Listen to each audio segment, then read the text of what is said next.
నమస్కారం. మీరు చూస్తున్నది ఫ్యాక్ట్ హబ్. అందరికీ నమస్కారం. చాలా కాలంగా ఎదురుచూస్తున్న కొత్త రేషన్ కార్డుల గురించి ఒక పెద్ద ముఖ్యమైన అప్డేట్ వచ్చేసింది.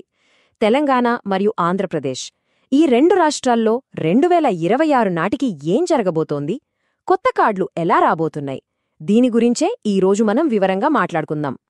అవును కదా, కొత్త రేషన్ కార్డుల కోసం కొన్ని సంవత్సరాలుగా ఎన్నో కుటుంబాలు ఎదురుచూస్తున్నాయి. ఆ నిరీక్షణకు ఇప్పుడు దాదాపుగా తెరపడినట్టేనని చెప్పాలి.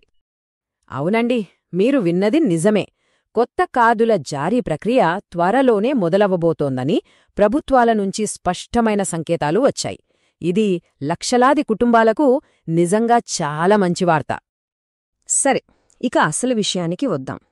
ఇవి కేవలం మాటలు కాదు, ఊహాగానాలు కాదు.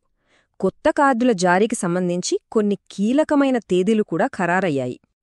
ఆ తేదీ ఏంటో తెలుసా?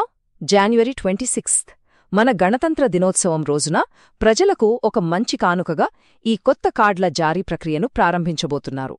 సరే, ముందుగా తెలంగాణ ప్రభుత్వం ఏం ప్లాన్ చేస్తోందో చూద్దాం. ఈ January 26th నుంచి వాళ్లు ఈ ప్రాసెస్ని ఎలా ముందుకు తీసుకెళ్లబోతున్నారు చూడండి. తెలంగాణ ప్రభుత్వం ప్లాన్ చాలా స్ట్రెయిట్ ఫార్వర్డ్గా ఉంది. January 26న ప్రాసెస్ స్టార్ట్ చేస్తారు. వాళ్ల మొదటి లక్ష్యమేంటంటే అసలు ఎవరు అర్హులు, ఎవరు కాదు అని గుర్తించడం. దానికోసం త్వరలోనే ఫీల్డ్ లెవెల్ వెరిఫికేషన్ అంటే క్షేత్రస్థాయి పరిశీలన కూడా మొదలుపెడతారు. మొత్తం ఫోకస్ అంతా కొత్త రేషన్ కార్డులు జారీ చేయడంపైనే ఉందన్నమాట. సరే, ఇప్పుడు ఆంధ్రప్రదేశ్ వైపు చూద్దాం. ఇక్కడ సీన్ కొంచెం డిఫరెంట్గా ఉంది. వాళ్లు కేవలం కొత్త రేషన్ కార్డులు ఇవ్వటం లేదు, దానికంటే ఒక అడుగు ముందుకేసి ఒక కొత్త సమీకృత వ్యవస్థను, అంటే ఒక ఇంటిగ్రేటెడ్ సిస్టమ్ని తీసుకొస్తున్నారు. ఆంధ్రప్రదేశ్లో రాబోయేవి స్మార్ట్ ఫ్యామిలీ కార్డులు. మరి దీని స్పెషాలిటీ ఏంటి? ఇది కేవలం రేషన్ కోసమే కాదు, ఆరోగ్యశ్రీ, పెన్షన్లు ఇలాంటి చాలా ప్రభుత్వ పథకాలని ఈ ఒక్క కార్డుతోనే లింక్ చేసేస్తారు. అంటే అన్నిటికీ ఒకే కార్డు. సింపుల్గా చెప్పాలంటే అదన్మాట. దీనివల్ల ప్రభుత్వ సేవలు సులభం అవ్వడమే కాకుండా అనర్హులను కూడా తేలిగ్గా గుర్తించవచ్చు.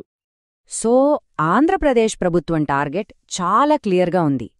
పాత కార్డుల్ని తీసేసి వాటి ప్లేస్లో అన్ని ప్రభుత్వ సేవలను ఒకే గొడుగు కిందుకు తెచ్చే ఈ స్మార్ట్ కార్డును ప్రతి ఇంటికి అందించాలి. ఇది పరిపాలనలో ఒక పెద్ద మార్పు అని చెప్పొచ్చు. మరి ఇంత పెద్ద ప్లాను ఇది ఎప్పట్లోగా పూర్తి చేస్తారు? దానిక్కూడా ఒక టార్గెట్ పెట్టుకున్నారు. June 2026. ఆ టైం కల్లా రాష్ట్రంలో ప్రతి ఇంటికి ఈ స్మార్ట్ ఫ్యామిలీ కార్డ్ ఉండాలన్నది వాళ్ల ప్లాన్.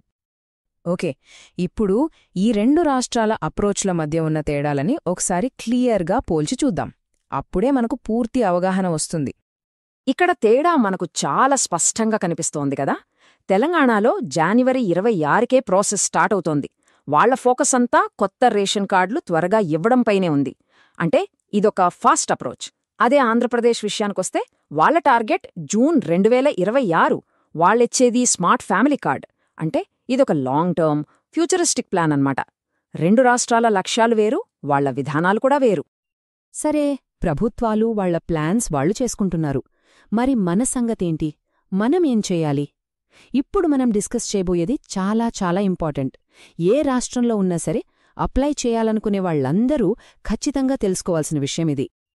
మరి మనం రెడీగా ఉంచుకోవాల్సిన ఆ 4 ముఖ్యమైన డాక్యుమెంట్స్ ఏంటో చూద్దాం. 1. మీ ఫ్యామిలీ మెంబర్స్ అందరి ఆధార్ కార్డులు. గుర్తుపెట్టుకోండి, అవన్నీ ఒకదానికొకటి లింక్ అయి ఉండాలి. 2. Latest income certificate. 3. కుల ధృవీకరణ పత్రం. చివరిగా 4వది మీ గ్యాస్ కనెక్షన్ బిల్ గాని లేదా దాని పుస్తకంగాని. మళ్ళీ చెప్తున్నాను, ఈ పత్రాలన్నీ ఇప్పుడే సిద్ధంగా పెట్టుకోవడం చాలా మంచిది. ఎందుకంటే ప్రభుత్వం నోటిఫికేషన్ ఇచ్చాక ఆ చివరి నిమిషంలో టెన్షన్ పడుతూ అటూ ఇటూ పరిగెత్తాల్సిన అవసరం ఉండదు. ప్రశాంతంగా అప్లై చేసుకోవచ్చు. ఓకే, డాక్యుమెంట్స్ రెడీగా ఉన్నాయి. మరి తర్వాతేంటి? చూడండి, ప్రభుత్వం ఆన్లైన్లో ఎలా అప్లై చేసుకోవాలో step by step guide release చేస్తుంది. అప్లికేషన్ ఎలా ఫిల్ చేయాలో కూడా క్లియర్గా చెప్తుంది. సో మనం చేయాల్సింది 2 పనులు. 1. అఫీషియల్ అనౌన్స్మెంట్స్ కోసం అలర్ట్గా ఉండటం. 2. మనమిందాక చెప్పుకున్న డాక్యుమెంట్స్ని రెడీగా ఉంచుకోవటం. అంతే. సరే, ఈ మొత్తం విషయాన్ని ఒక ఆసక్తికరమైన ప్రశ్నతో ముగిద్దాం. ఆంధ్రప్రదేశ్ చేస్తున్నట్టుగా కేవలం రేషన్ కోసమే కాకుండా అన్ని ప్రభుత్వ సేవలను ఇలా ఒకే స్మార్ట్ కార్డ్ కిందకు తీసుకురావడమే భవిష్యత్ అంటారా? బహుశా మనందరి ప్రభుత్వ సేవలు భవిష్యత్లో ఇలాగే ఉండబోతున్నాయేమో. దీని గురించి ఆలోచించండి. మరిన్ని అప్డేట్స్తో మళ్ళీ కలుద్దాం. మరిన్ని ప్రభుత్వ అప్డేట్స్ కోసం ఫ్యాక్ట్ హబ్ను సబ్స్క్రైబ్ చేయండి.